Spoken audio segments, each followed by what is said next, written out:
Yes, ma'am. Yes.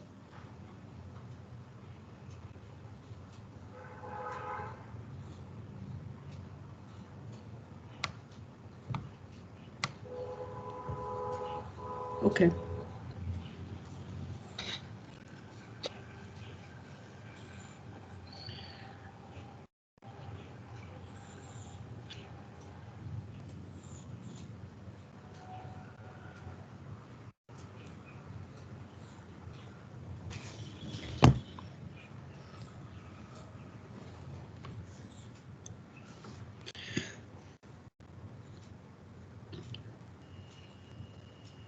Good morning, dear students and faculty members.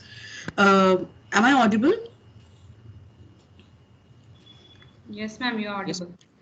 Good morning, everyone.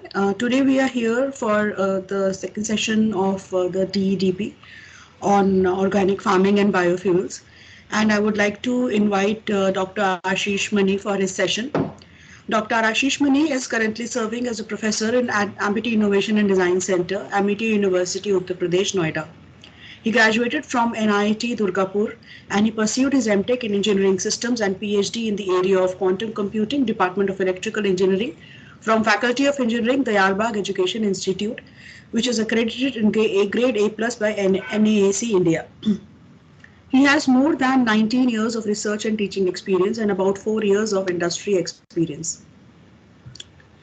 He has more than 60 publications in international and national journals and peer-reviewed conference proceedings and is a co-editor of two books, one published by Springer entitled Hybrid Intelligence for Social Networks and the other one by D. Gruyter entitled Quantum Machine Learning in 2020. He also has filed 10 patents to his credit. He has successfully completed two research projects funded by UGC and DST of worth more than INR 5 million. He has been the part of Entrepreneur's First fifth cohort in Singapore from January to May 2019. I welcome you, sir, to please present the session for today. Thank you. Thank you, Dr. Manjula. So may I now load my PPT? Yes, sir, please.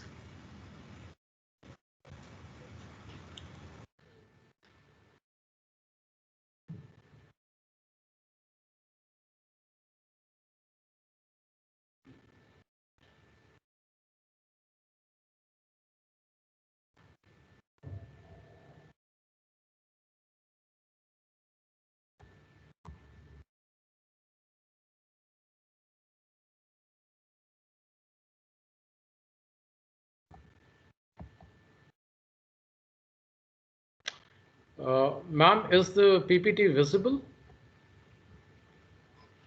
Yes, sir, it is visible. Okay, thank you. So today, my class, we are going to discuss about the importance of technology and its role in entrepreneurship, as well as we will touch upon the what is knowledge-based entrepreneurship, which is a kind of a derivative from knowledge-based or information-based economy. So I would like this session to be very interactive. So you can stop me when and wherever you want and ask your questions. And the best part with MS Teams platform is that you can always, that we can interact seamlessly. Uh, so, what is the, why technology is so important in entrepreneurship? Entrepreneurship can be of different kinds, right? Uh, if you create a financial institution as a startup, that is also a kind of an entrepreneurial venture. Similarly, if you create a company for real estate development, that is also a kind of a startup, right? So why does knowledge based or technology based entrepreneurship is so much preferred? Because somehow, for all other forms of entrepreneurship, you require huge investments. But in case of technology, if you use it carefully, right? If you design your startup carefully, then you can, on a very low scale of investments, you can still create good startups, and there are many examples of it in recent past. In fact, in past 2 decades, there are many examples of startups, unicorn startups, which were based on technology. One startup with which probably all of us are familiar is Google. Google is a technology based or even to a certain extent information based entrepreneurship. Then another example of technology based entrepreneurship is Amazon, right? Which has become uh,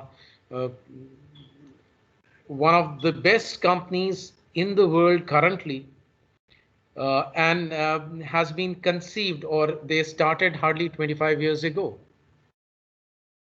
right? So such is the power of technology that, normally world number one, world number two would be companies which are in existence for last 100 odd years, right? But with the help of technology, startups which are hardly 25, 30 years old are giving good competition, or in fact, they are beating them. Uh, uh, Beating the companies which are established for last, say, about 100 odd years.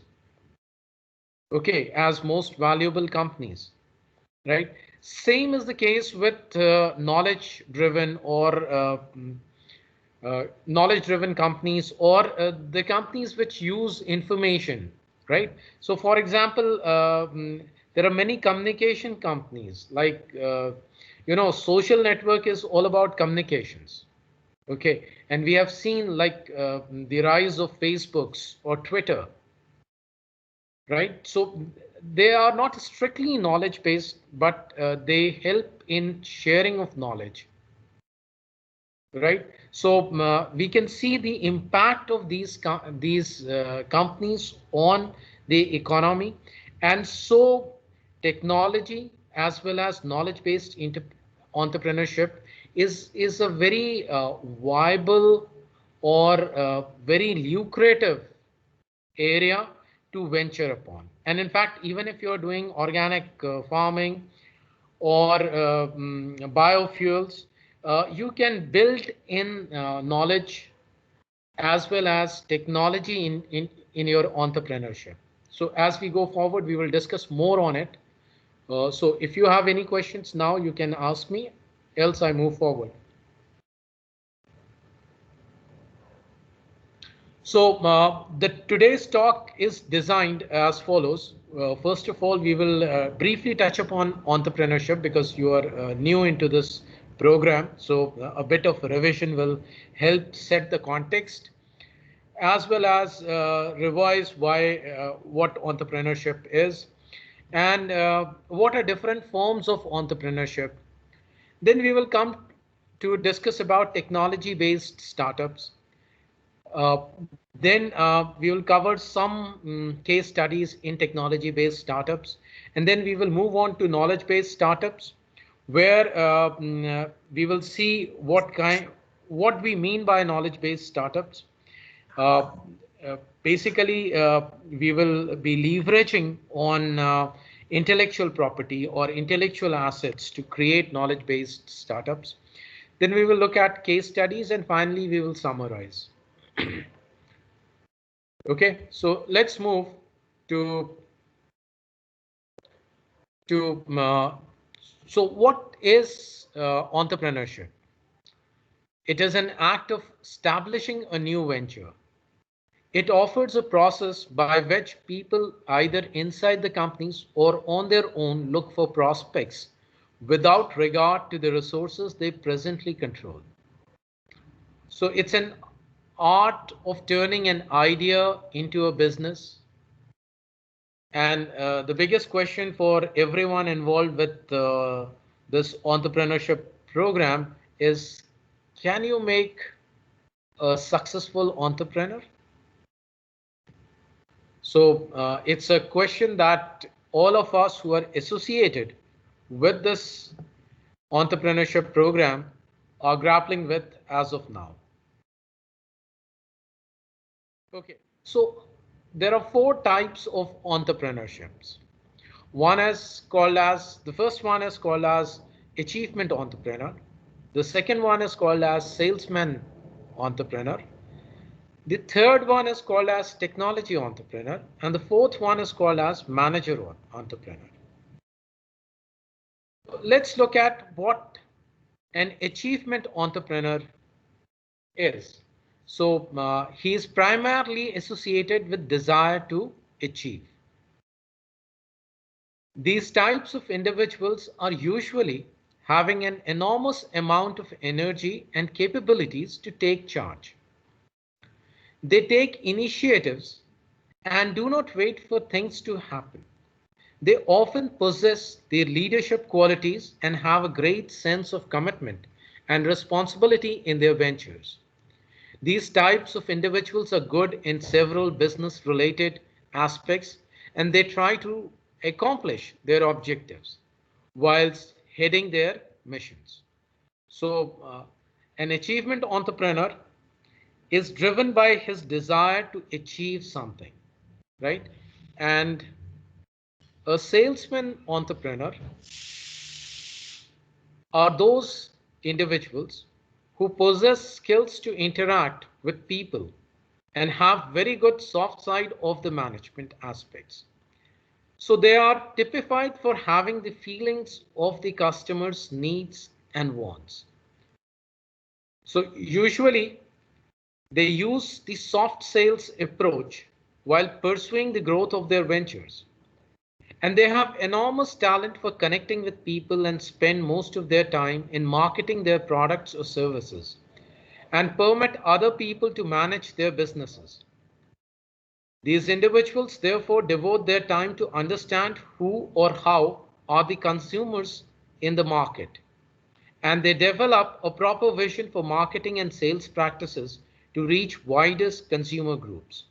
So you can see that their primary objective is to understand their customers' needs. And no startup or venture can be successful without customer.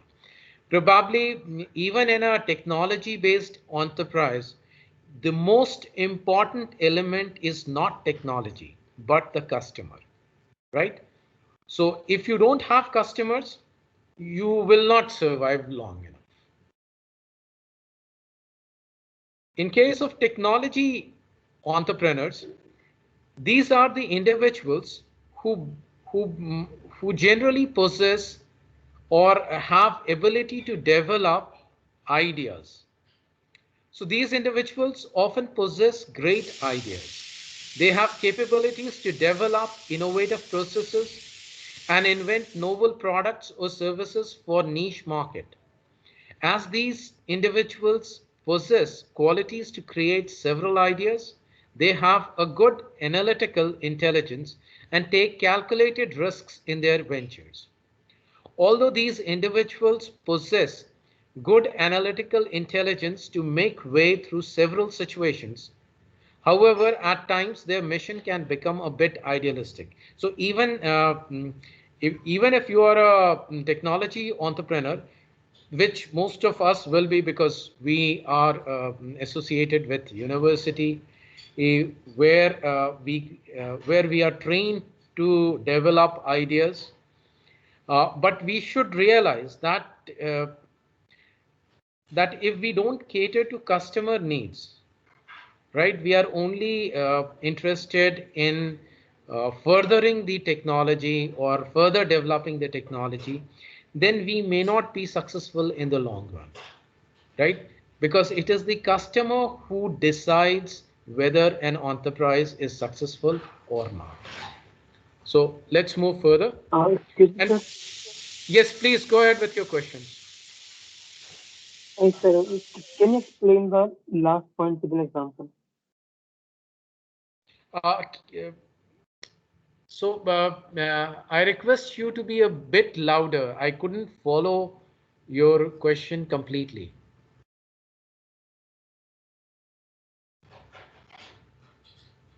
Shubham Sharma, I guess. Yes, yes, Yes. So please be yes, a sir. bit louder, and Am I if you audible could now, sir? introduce yourself a I, bit. I also request students who are asking questions to please turn on their cameras and then ask the questions and first introduce yourselves. Uh, am I audible, ma'am? Yes, you are audible, but little bit louder. It would be better for all of Yes, us. Shubham. Yes, thank you for turning on the camera. Yes. Uh, yes, ma'am. Yes, sir. My name is Shubham Sharma, and I'm currently pursuing MTech in renewable and alternate energy. I was asking that if you could explain the last point with an example. Okay, so it's a very good question. So you want me to explain you how uh, how could the missions of technology entrepreneurs could become a bit idealistic, right? This is Yes, sir. what you are looking for. You want an example for. So, for example, if you take the case of BlackBerry phones, are you aware of BlackBerry phones? Yes, sir. Okay, there was a time when, when we didn't have this touch screen based smartphones, right? Then BlackBerry phones were considered to be, catering to niche market of corporate executives, right? So normally all CXOs or even any high profile employee of a company would possess a BlackBerry phone, right? It was a mark of status as such, right? Uh, when Steve Jobs came up with the touch screen based smartphones, right? BlackBerry always had the technology or the know-how to shift to to touchscreen based phones. But instead, what they did, they chose to go along with their QWERTY keyboard, right? And they never gave it up. In fact, they started developing smarter versions of it, right? So they stick to what they had developed so far and wanted to take it further. As a result, their technology, I mean, the keyboard technology did improve, right? But it was not able to match up with touch screen based mobile phones, right? And so they are now out of business, almost out of business. And you will be surprised to know most of the technology, like push mails, technologies that we are currently using in smartphones have been developed by BlackBerry.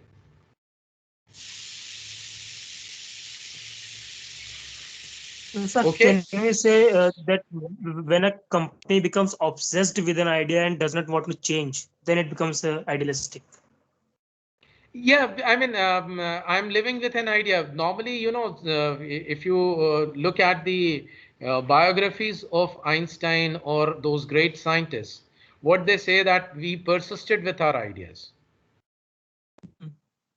Okay, whole world was calling Einstein a madman for his theory of relativity, but he stick with Yes. it. And in due course of time, it was shown that Einstein was smarter than all those who were criticizing him. Right? But this does not Yes. happen when you are doing a technology entrepreneurship. Okay, if most of your customer feels that what you are offering as an advanced technology is not usable for them or is not friendly to them, is not catering to their needs, then they will simply leave you. Okay, so when you are Yes. pursuing technology, right, as an entrepreneur, then you need to be very careful that you are there for not for the technology's sake, Okay, but for catering to the consumer's needs. Am I clear on this? Yes, sir. Understood. Thank you.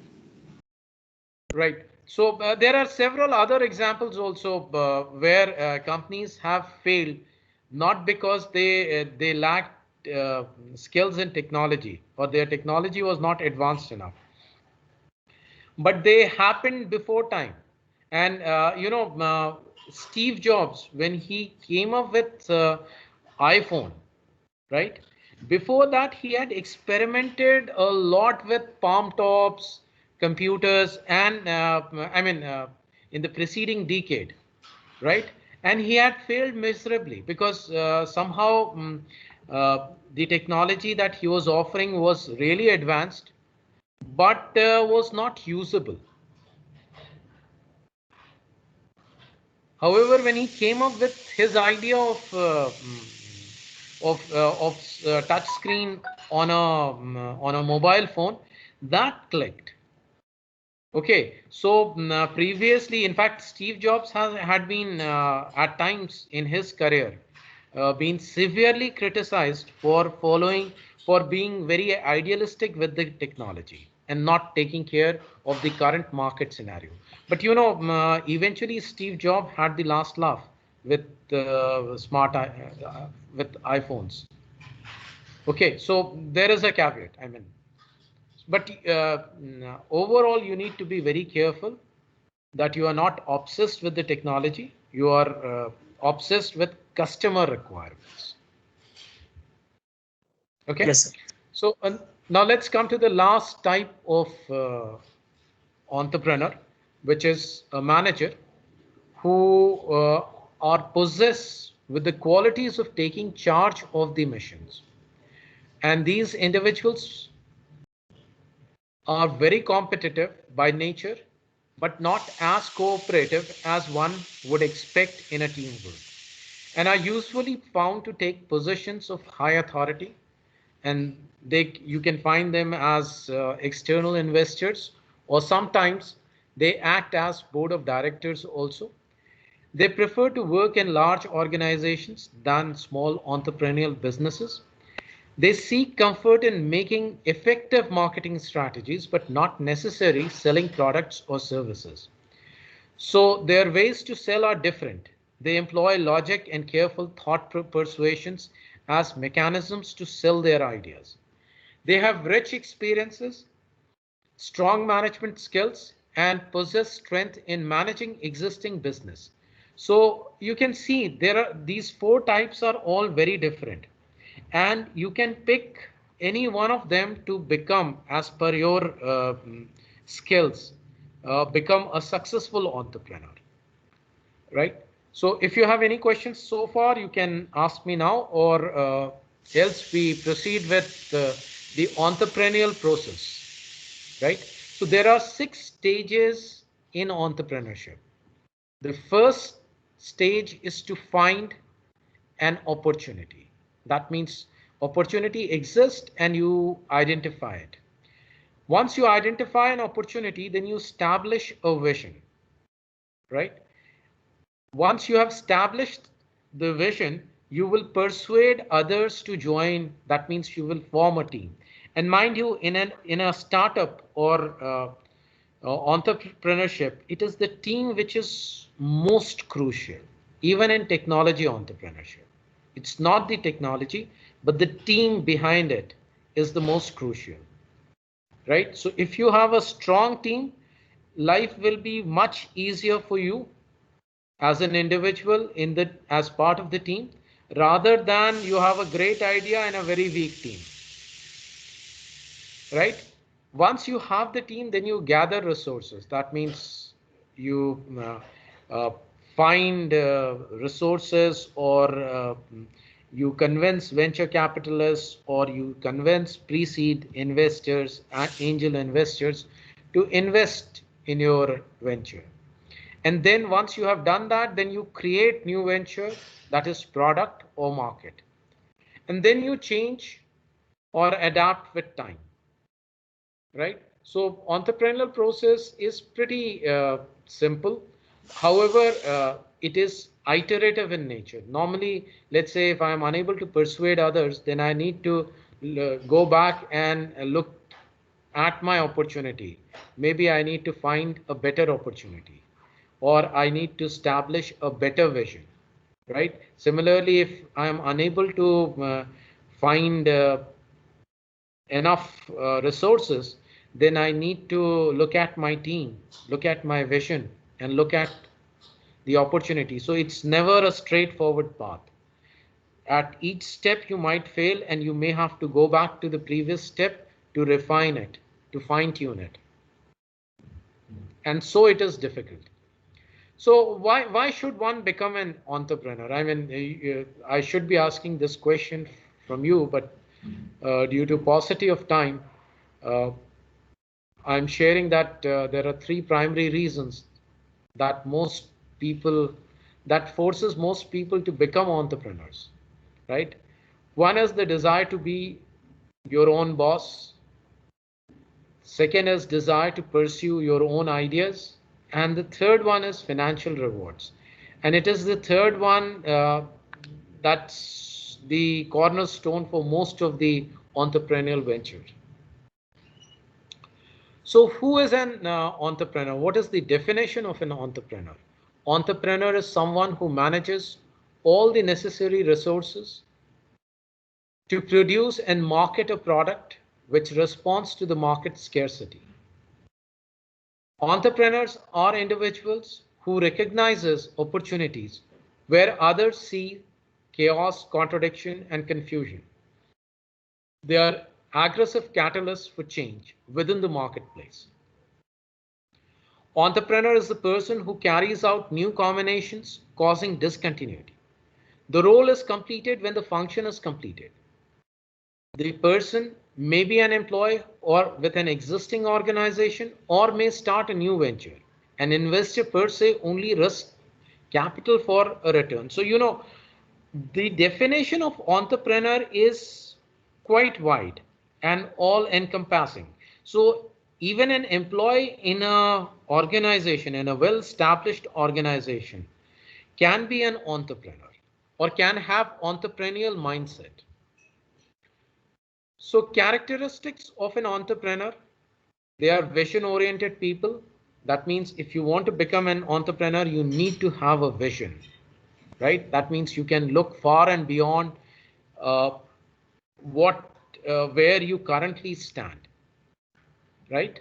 So as a student, like Shubham, an MTech student, normally when I was an MTech student, I was just thinking about my next step in my career, right? So I didn't had that kind of a vision, so I never became an entrepreneur.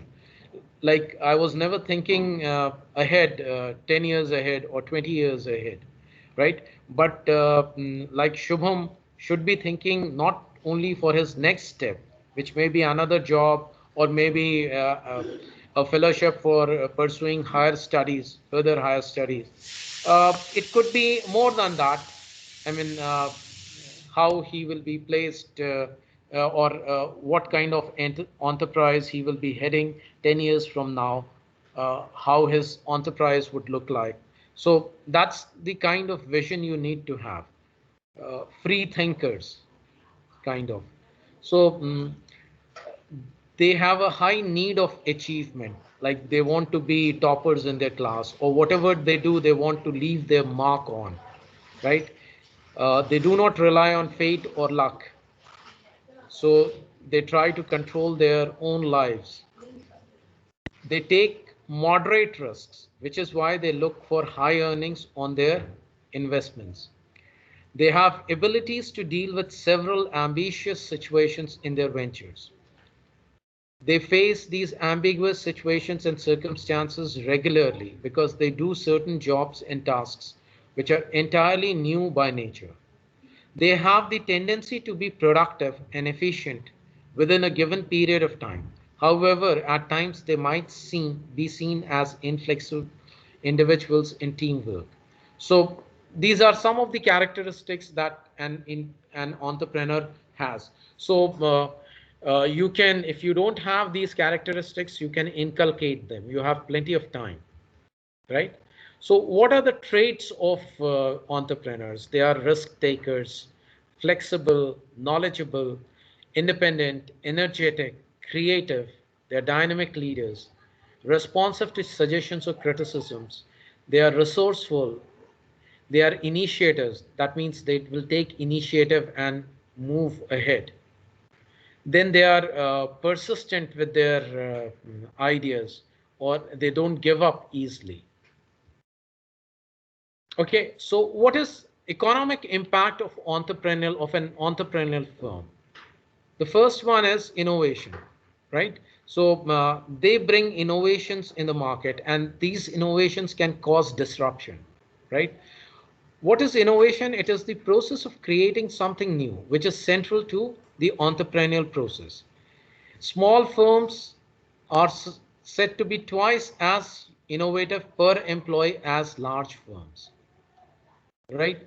Uh, Entrepreneurial firms leads to job creation. So in past 2 decades, economic activity has moved in the direction of smaller entrepreneurial firms, which may be due to their unique ability to innovate and focus on specialized tasks. And you can see Government of India is also focusing a lot on entrepreneurial of entrepreneurial initiatives through their schemes like Startup India, and is trying to achieve their target of $5 trillion economy through startups. So entrepreneurial firms have impact on society also. That is, the innovation of entrepreneurial firms have dramatic impact. Think of all new products and services that make our lives easier, enhance our productivity at work, improve our health, and entertain us in new ways. So especially during pandemic, we have seen that many of us were working from home, and this is possible only because the technology enabled it, right? And many startup firms have come up with their own I mean uh, platforms for conducting online meetings or online classes. Then it has impact on larger firms also. That is, many entrepreneurial firms have built their entire business model around producing products and services that help larger firms become more efficient and effective. And this is a typical B2B, that is business to business model. Okay, now coming to technology-based entrepreneurship, there are two types of such endeavors. One is called as technology developers or providers. For example, AWS cloud. So Amazon Web Services cloud is developing services or products for other companies to use them, right? And the second kind of technology-based entrepreneurship is like Netflix, who are technology users. So Netflix is running on AWS cloud. They are offering their services on AWS cloud. And there are many such examples of technology users as well as technology developers. Okay, so let's go back to history a bit. So in the slide, you can see Thomas Alva Edison, who has 1,000 patents under his name, and you can say that he glamorized technology-based entrepreneurship, right? This guy has produced many, is inventor of many technologies, and he created General Electric, which is considered to be one of the most valuable companies in the world. Of course, it's more than 100 years old now, right? So you can say is a poster boy of technology-based entrepreneurship. So you can see one of his contributions was electric bulb, right? And you can see that the bulb or the source of lighting as a technology has a series of evolution, right? So though we don't use the bulb that Edison invented about 100 odd years or even more before, but we use something better, right? So technology tends to improve over a period of time, right? So incandescent bulb that Edison came up with is now considered to be very inefficient. What we have is now LED bulbs which have better lives, which have better efficiency, right? So technology always improves with time. Similar is the case of technological evolution when you take the case of personal computers or computer industry as such. So we had started with very large computers, right? Then we came down to desktop. From desktop, there were several evolutions. And finally, we came to laptops. And from laptops, now we have come to even palm tops or smartphones, right? Okay, so far we saw technological innovations in two fields which were basically driven by technology. I mean, the enterprise was driven by technology. But let's take the case of courier services. Courier services involves collecting packets and delivering those packets to the destination, right? Can technology play a role? Yes, technology is very much playing a role. And the first company to introduce technology in courier services was Federal Express, right? Federal Express was a small company in US, had a very little market share, whereas its competitor, which is UPS, United Parcel Services, was the largest player in US market. But what Federal Express did, it was a small player. So what it did was it offered package tracking system or courier tracking, right? And courier tracking could be done through technology only, right? So they enabled it and they promised overnight delivery. And so they could disrupt that market. Certainly their market share increased in just one financial year, and they became a very successful company.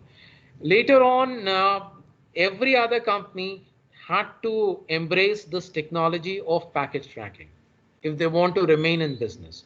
So it's not only that technology can help only technology companies like we saw the evolution of electric bulb, or we saw the evolution of computer, but it can disrupt other businesses also, which are not driven, which are not fundamentally based on technology. Okay, so is the case with the banking sector also. Now we are very much used to ATM, that is automated teller machines. But there was a time when there was no ATMs. So even in India, a couple of decades ago, there was no ATM. So Citibank is credited to have brought ATMs to the world. I mean, the technology of ATMs to the world. So what they did, in fact, when they were launching their first ATM, they said that Citi never sleeps. That means now now this bank will never go to, will never stop operating at the end of the day. It will keep on operating. And how? But through these ATMs. So again, it was disruptive. Citibank was a small bank, right? Was looking for disruption. Okay, so they went ahead and installed these automated teller machines, right? Which was, even when it was introduced in India a couple of decades ago, it was quite a technology. Most common people would think that how it would operate. Our money is at risk, but nothing of that sort happened because technology was foolproof. Okay. So again, technology helped in disrupting a space which is not based on technology. Okay, same is the case with American Airlines. Now, we can sit on internet and make reservations for airlines or even for our rail tickets or road tickets. But there was a time when you have to physically visit a window or a designated office to pay the money and collect your air tickets. But American Airlines came up with their flight reservations system, and it was the first one to do so. And as a result, it could lower its operating cost and again disrupt the market. It became one of the major, it started controlling major portion of the airline market. So you can see that airline reservation system, right, could be implemented through technology. Again, uh, airline is, it's a passenger service, right? It has, of course, aircrafts are a piece of technology, but the entire operation uh, is uh, is not dependent on technology for operating it, right? It was manual process. So once you automated this process, you brought in technology, and it had disrupted this space considerably. Okay. Any questions, class?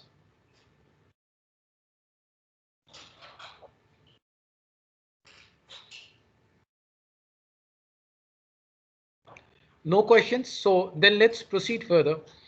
Now, iPhones are, you can see that uh, phones or mobile phones existed even before iPhone and its touch screen came into being.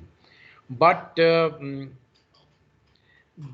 but this kind of technology, normally what we would tell you that you need to talk to your customers to come to identify their needs, and based on their needs, right, you need to tailor your product.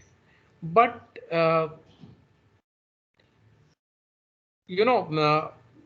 prior to iPhone, we had no idea of how we can use touch screen to enable user interface or flip through multiple pages like we flip through pages of a book. So the standard way of talking to customers may not be able to come up, we may not be able to come up with a product like iPhone, right? So Steve Jobs' innovation or insight into consumer behavior was responsible for bringing these iPhones, and especially their touchscreen feature. So so when you are in technology space, you have to be be careful about this fact that a product may come from an individual which might disrupt the entire space. You may have done your customer survey very carefully, but still uh, you may have come up with a product which could have been better, same kind of a QWERTY mobile phone, whereas Steve Jobs could come up with a new kind of an user interface which even the customers cannot think of without seeing it. And he found that uh, he must have come to the conclusion that this kind of an interface will be liked by all the customers, right? So in technology space, this can always happen, right? That those conventional ways of doing customer survey, customer uh, interviews or insight into customer behavior may not help you. It's the ingenuity of a single person can be the most helpful, or can be the most disruptive idea. So this is where technology based entrepreneurship or products differ from conventional products. Okay, same is the case with say SpaceX or Tesla. I mean, these are newer things that are happening in our world as of now. So we all use automobiles, right? But our automobiles are driven by fuels which are non-renewable sources of energy, and they are highly polluting. Now, Tesla has come up with electric cars, and their cars are supposed to be best, right? There are many other electric cars also, but their cars are unique and best. So again, over here, if you want to disrupt this kind of a space, you require a rare kind of insight or rare ability to innovate and see opportunities. Same is the case with SpaceX also, which is a foray into space tourism. Okay, so due to paucity of time, I will not be discussing it further, but let's move ahead to the second part of our discussion, which is knowledge-based entrepreneurship.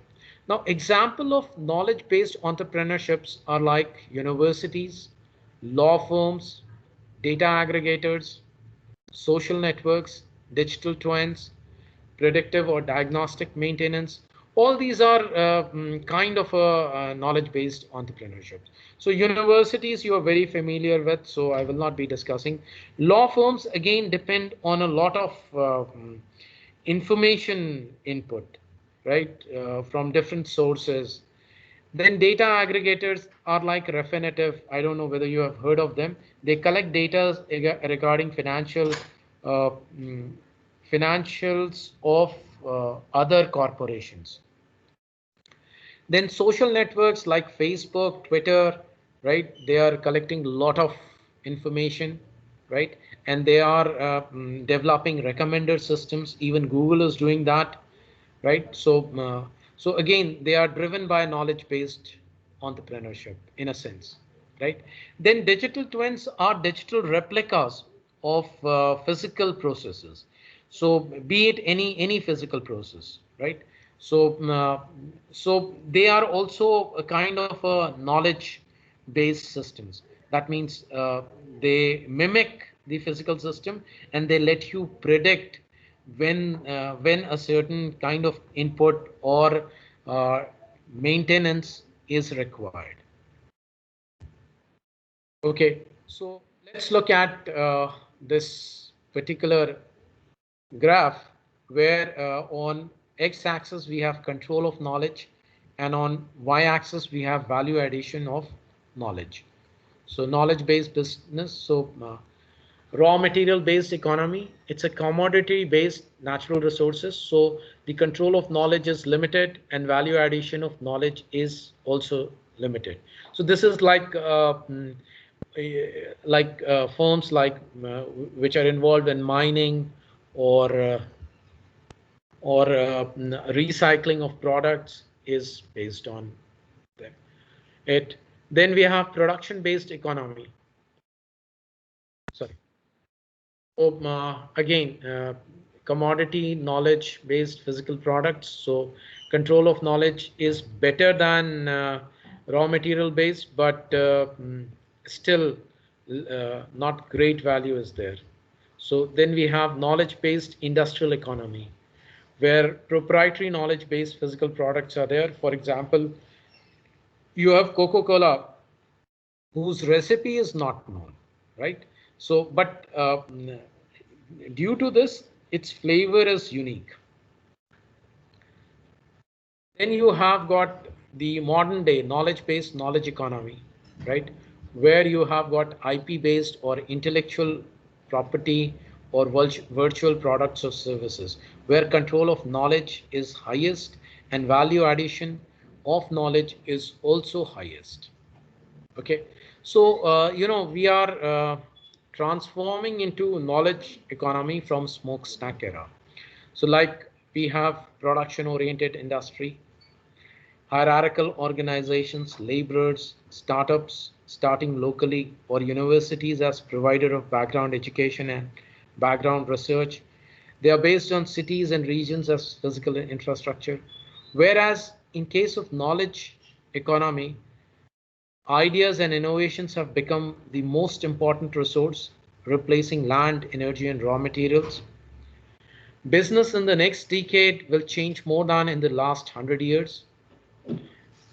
And these economy are based on technology, brand, and service-based ventures. They are based on open innovation and network-based organization, where human resource is strategic because it's human resource that can do innovation. And these are being pursued by startups.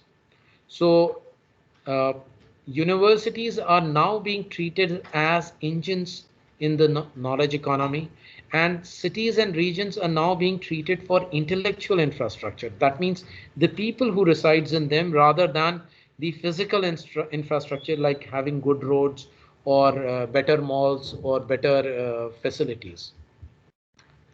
So a knowledge-based business, there are 4 entrepreneurial challenges in it. That is, knowledge is both input and output, and the challenge of leveraging technology, brands, and other intellectual assets.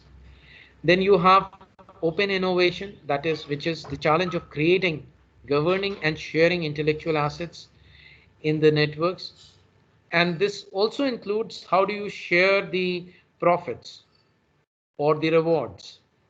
Then the third challenge is knowledge platform, the challenge of governing portfolios of intellectual assets and knowledge innovations.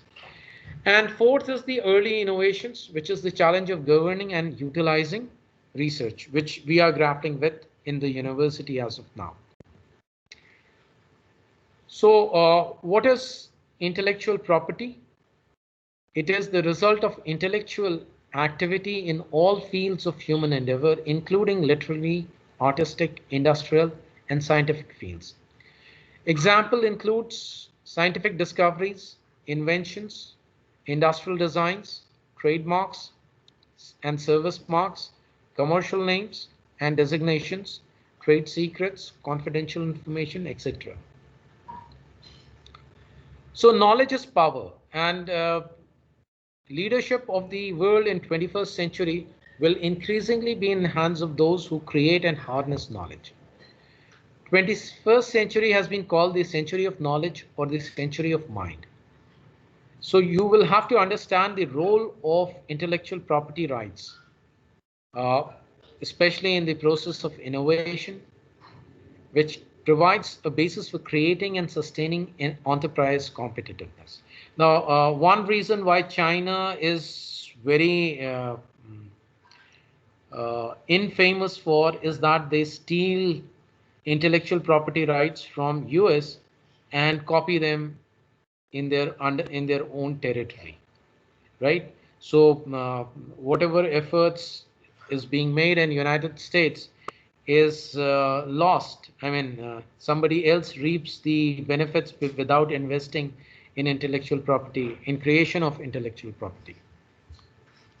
So the role of IP asset management in a knowledge-based economy, the competitiveness of enterprise, including small and medium enterprise, is increasingly based on ability to provide high value added products at a competitive price. Globalization and trade liberalization has made it crucial for most enterprises, including SMEs, to become internationally competitive, even when operating wholly in the domestic market. Knowledge is becoming the predominant element in differentiating enterprise from their competitors. So to become and remain competitive, you need a coherent strategy to constantly improve your efficiency, reduce production costs, and enhance reputation of their products by investing in research and development, acquiring new technology, improving management practices, developing creative and appealing designs, effectively marketing their products. For SMEs, must make significant investments of time and resources in intellectual property creation. And without intellectual property protection, there is a strong risk that investments in R&D, product differentiation, marketing may be stolen or copied. So intellectual property rights enable SMEs to have exclusivity over the exploitation of their innovative, new or original products, their creative designs and their brands. The exclusivity creates an appropriate incentive for investing in improving their competitiveness. IP adds value at every stage of the value chain, from creative or innovative idea to putting a new, better and cheaper product or services on the market. IP strategy should be an integral part of the overall business strategy of an enterprise. The IP strategy of an enterprise is influenced by its creative or innovative capacity, financial resources, field of technology, competitive environment. Ignoring the IP system altogether is in itself an IP strategy, which may eventually prove to be very costly or even fatal. Right? So IP protection prevents competitors from free riding on the success and goodwill of the enterprise. Effective utilization of IP assets can ensure quality in respect of products and services and can create and retain customers. Effective IP asset management can result in increased revenue, increased operational efficiency, improvement of existing IP assets, opportunities for enterprise development, and high quality workforce. So effective IP asset management helps increase efficiency in generation of inventive activity through encouraging the creative initiative of employees, investment in research and development, deliberate policies for generation, protection, commercialization, management and enforcement of IP assets. So how we can unlock the value of intellectual property? This you can do through your own use. That means you have developed a technology, so you develop a product on it. Licensing is the second way to unlock the value of IP. That means you have developed a technology, now you start licensing it in, out and across the market segment so that others can build product on it. Then you can also use franchising. So franchising means you have developed a complete suite of technology which others can use to develop similar kind of products.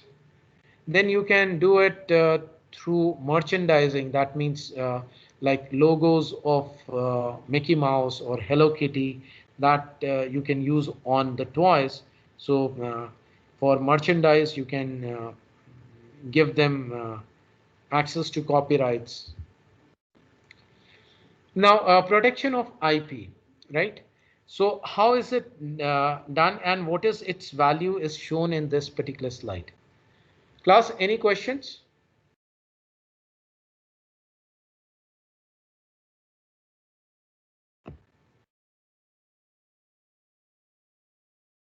If there are no questions, so this is how a product is developed from an idea.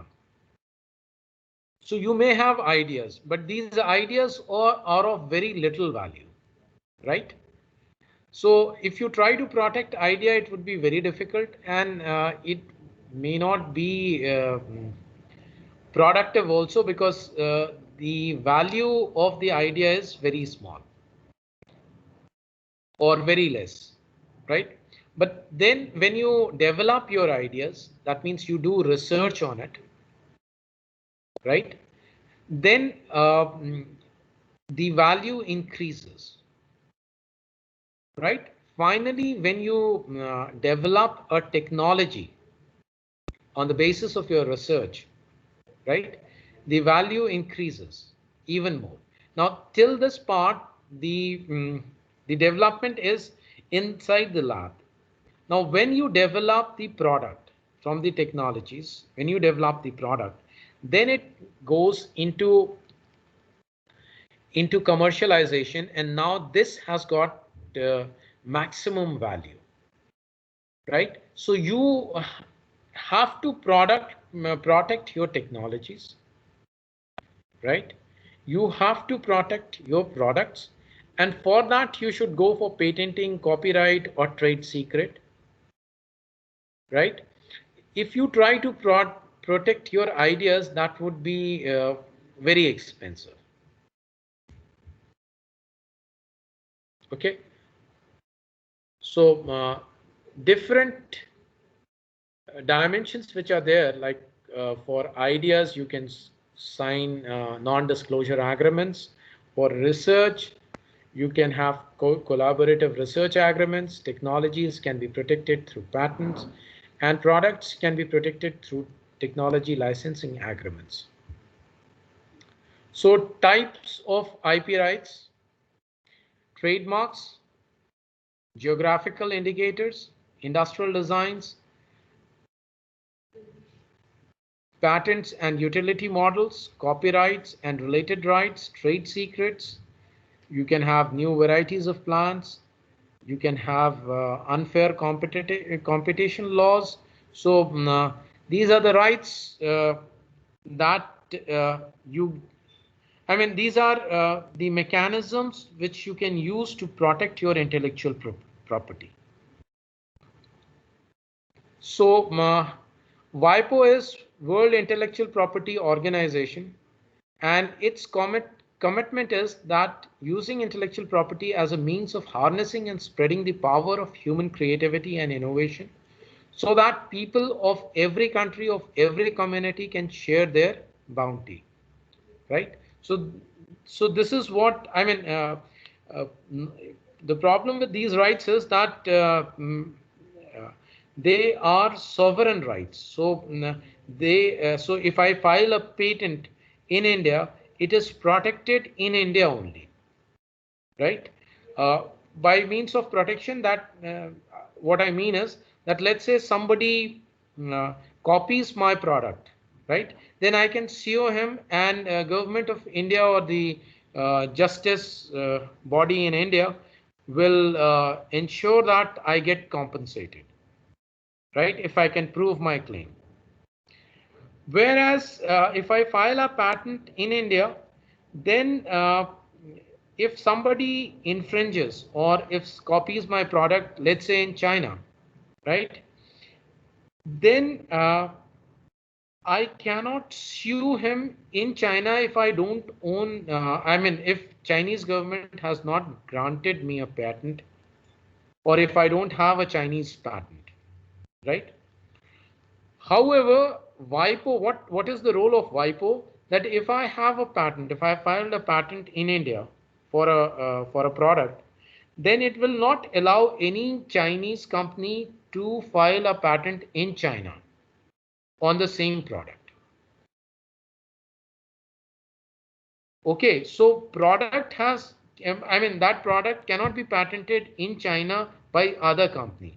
Of course, I can file for protection in China, but that will cost me money, right? So there are about 109 nations, right? So if I want the protection from duplicating it, I will have to file protection. I will have to file patent in all these countries, which would be enormously expensive. Okay, so so we have to take care of this aspect of intellectual property. So the vision of WIPO is the exploitation of the IP system is an important and powerful tool for wealth creation and poverty reduction. Well-functioning IP mechanisms are the best means to ensure that the right holders and the society can reap the benefits from intellectual property system. A balanced IP enforcement creates a positive environment for creation and innovation, and it contributes to development of key industries. Some examples of ongoing efforts are Nollywood, Nigeria, tequila, Mexico, and publishing industry in Korea.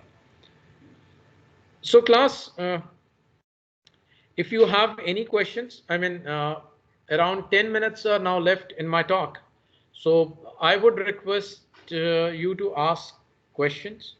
I can go on like this further also, but if you have any questions, you can raise them now.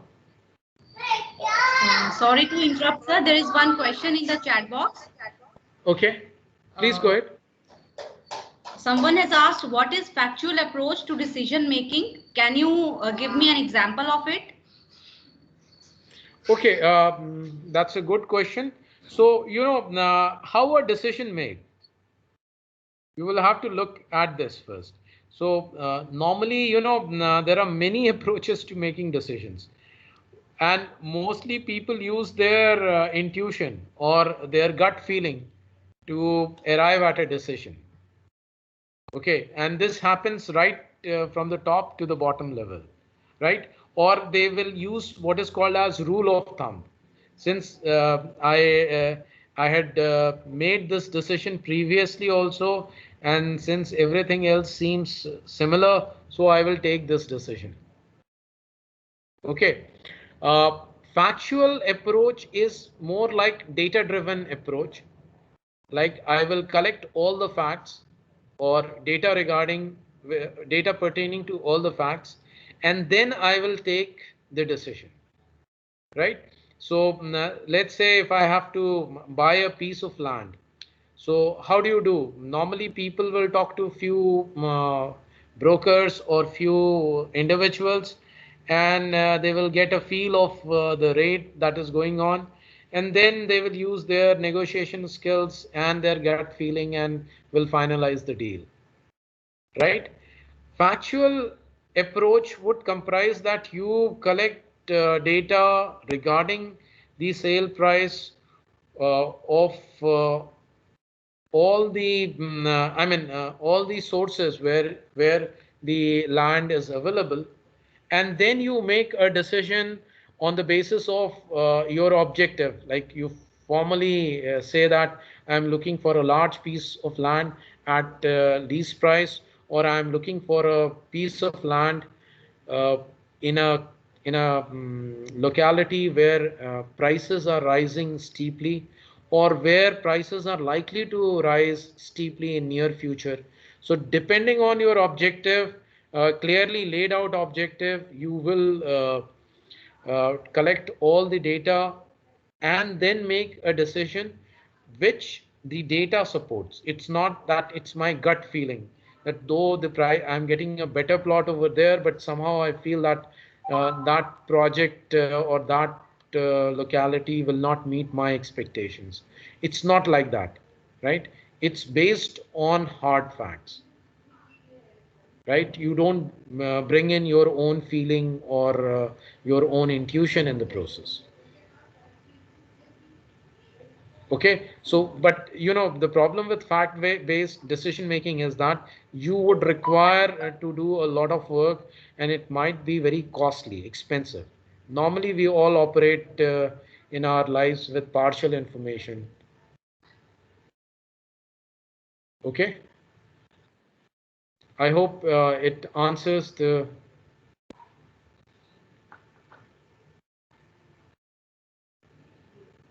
So any other question, class? Yes, sir. Yes, please go ahead. Rachit Yadav, please Yes, sir. Good unmute afternoon, yourself and ask your question.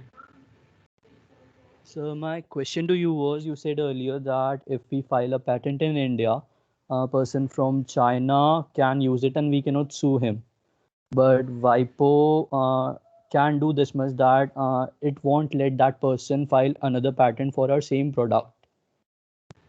Yes. So, and until and unless we file patent in all 109 countries, which would prove a lot of capital investment, are there any rules and regulations to regulate the use of our product worldwide until we take all the patents?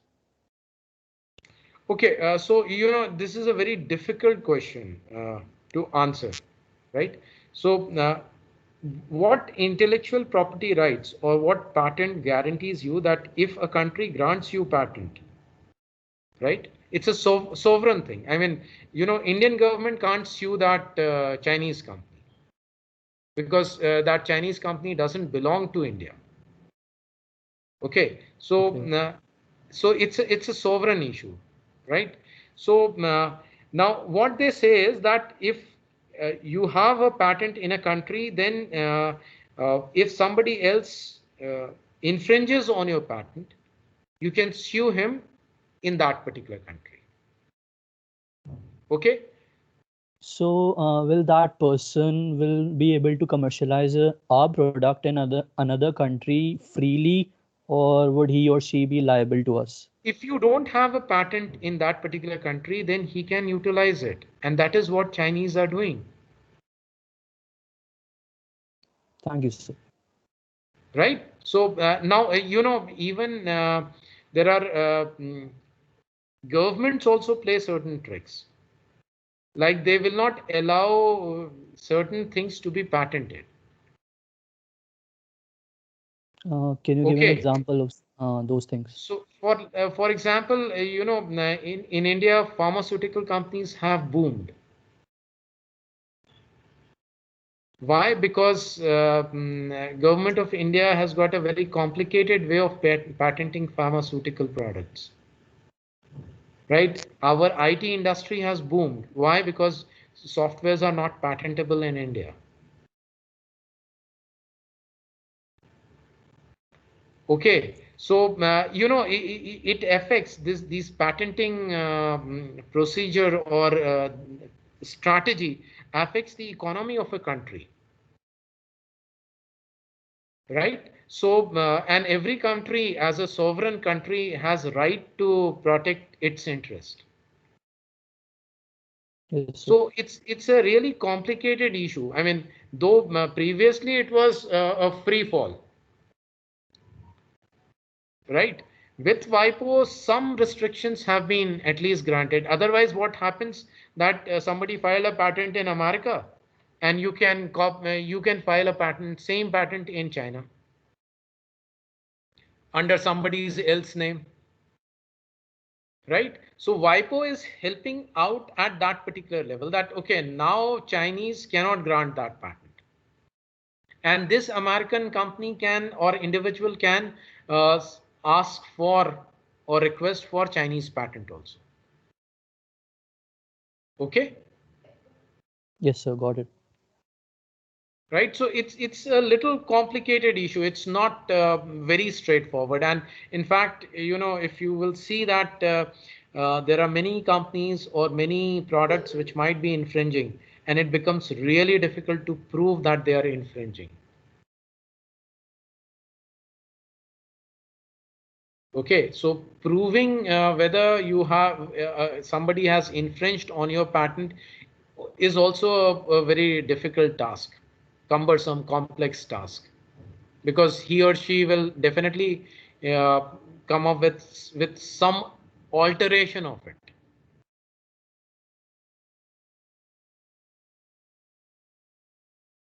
Okay. Any other question?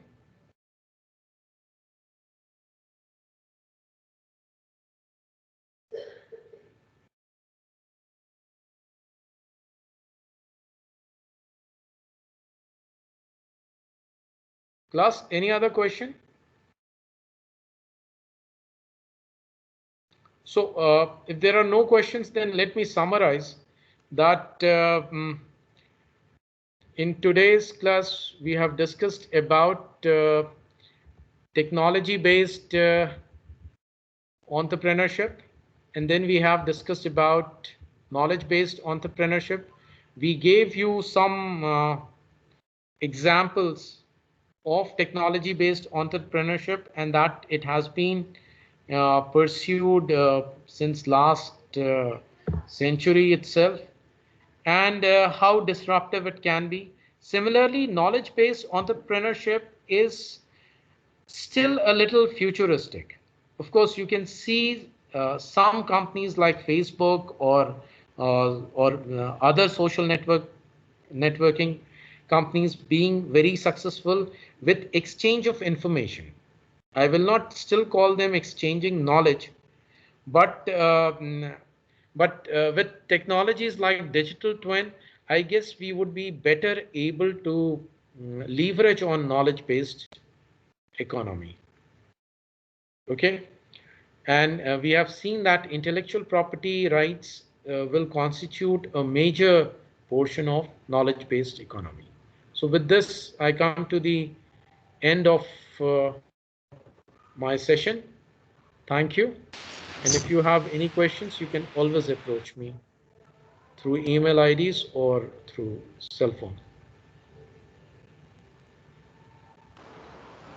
Thank you, ma'am. Thank you, sir. Students, you have to solve the quiz related to the session. I am posting the quiz in the chat box.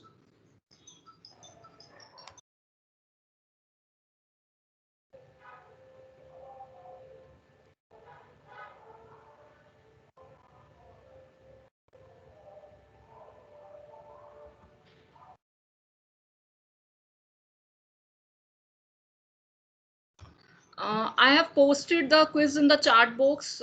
Please solve this quiz within 10 minutes. You have maximum time of 10 minutes. You please solve this quiz.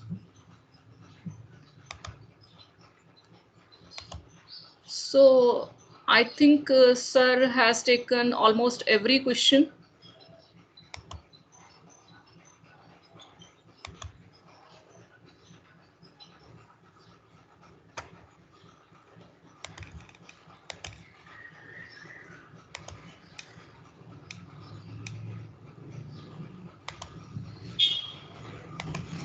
So we would like to express our sincere thanks to Dr. Ashish Mani for giving an excellent coverage to importance of technology and knowledge-based entrepreneurship. And sir, we are really enlightened with your knowledge and presence. Our heartfelt thanks to our students for their active participation. So with this warm word and a kind message, we move to the end of this session. And students, we will meet today again at 1 p.m. for the next session. Please join us again for the next session at 1 p.m. Okay. Thank you, ma'am. Thank you, sir. Thank you, ma'am.